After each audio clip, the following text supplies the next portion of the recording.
ধরেন ভারতের সাথে আমাদের উত্তপ্ত মাঝামাঝি হয়। ভারতের সাথে আমাদের সম্পর্কটা শেষ বিচারে দেখা গেছে গভর্নমেন্ট টু পার্টি বা গভর্নমেন্ট টু পার্টি। আমি জনাব মাহমুদুর রহমান মান্নার ভাইয়ের কাছে জানতে চাই যে দুই দেশের সম্পর্কের এই যে উত্তাপ, এটাকে আপনি কিভাবে মূল্যায়ন করছেন? কোনোটা নতুন ঘটনা না।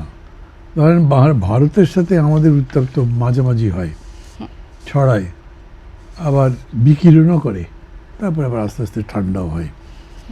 মানে সম্পর্কটা একটু পিকুলিয়ার এই জন্যে যে ওই একটা কথা বলে না, প্রতিবেশী তো বদলানো যায় না।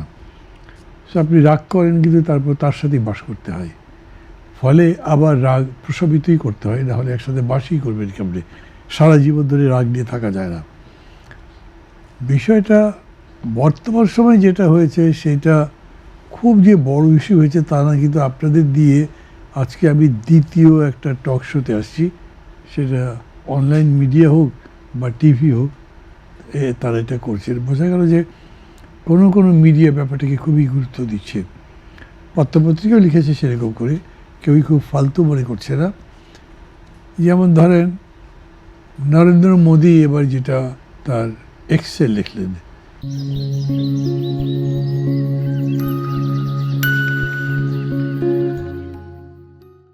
এরকম কথা তো তাদের নেতারা বলছেনই।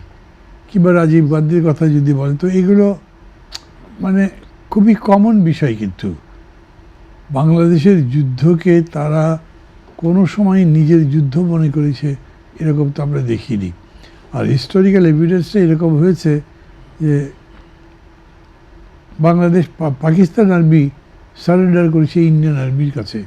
সেখানে বাংলাদেশ আর্মি যিনি প্রধান ছিলেন, জেনারেল ওসমানী, তিনি উপস্থিতি ছিলেন না।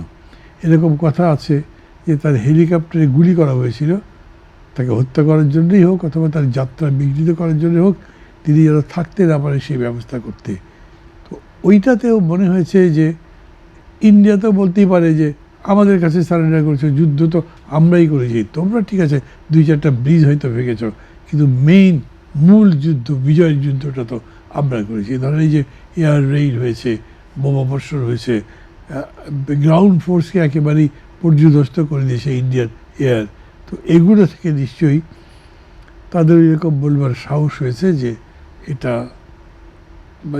ওয়ার বিটুইন ইন্ডিয়া আর পাকিস্তান।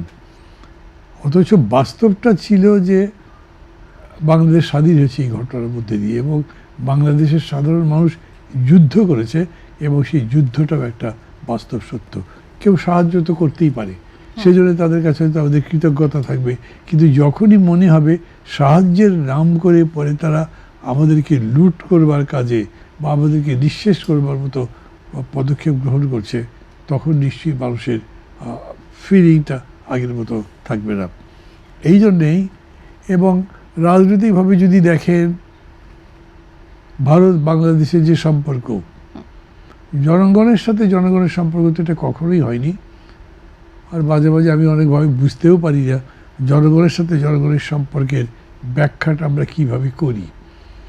ভারতের সাথে আমাদের সম্পর্কটা শেষ বিচারে দেখা গেছে গভর্নমেন্ট টু পার্টি বা government to party, party in পাওয়ার, তার সাথে হয়েছে। যারা পাওয়ারে থাকবে তাদের সাথীরা নির্দিষ্ট একটা রাজনীতির সাথে, যেই রাজনৈতিক দল ভারতের আধিপত্যবাদী প্রবণতার কাছে, ইচ্ছার কাছে মাথা নত করেছে।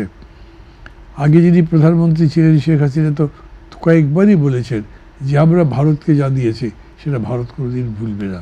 মানে কত ধরেন ন্যাক্কার জনের কথাবার্তা বলেছিলেন। এগুলো দিয়ে মানুষের মধ্যে এক ধরনের ঘৃণা সৃষ্টি হয়েছে। আওয়ামী লীগ তার বিরুদ্ধে মানুষ অভ্যুত্থান করেছে, ঘৃণার প্রকাশ ঘটিয়েছে। ওটার সাথে সাথে ভারতের সাথেও ঘৃণাটা প্রকাশিত এই জন্যে হয়েছে যে ভারত তখন তাকে রক্ষা করবে, যারা আওয়ামী সরকারকে, ফ্যাসিবাদকে রক্ষা করবার জন্য সব রকম তৎপরতা চালিয়েছিল। এগুলো আমরা সবাই জানি।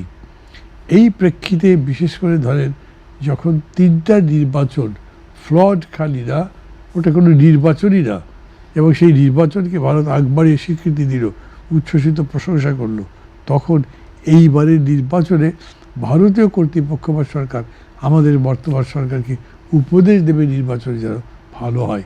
এটা ওই যে বলে কুত্তা হাসবে, এই রকম ব্যাপার হয়েছে।